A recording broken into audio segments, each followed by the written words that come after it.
Hi everyone! And today, pupunta kami sa salon magpapa-nails. Pero syempre, mag-ayos muna tayo ng konti para hindi naman tayo mukhang bagong gising. Pupunta na kami dito sa salon at tingnan nyo naman yung aking napakapangit na paa.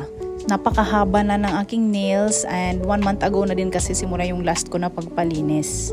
So ito na nga, nakadating na nga kami sa salon at buti na lang walang customers, kami lang. Kaya na-accommodate kami kaagad.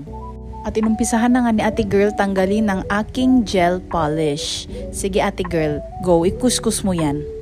At ito ang pinakamahirap na part, yung pumili ng kulay. Apakadaming choices naman kasi. At dito ay malapit na din matapos ang aking pagne-nails. At ito ang final look. Tchadan! Color pink yarn. At natagalan pa nga sa salon dahil dumating ang aking sisterette at magpabagupit daw siya.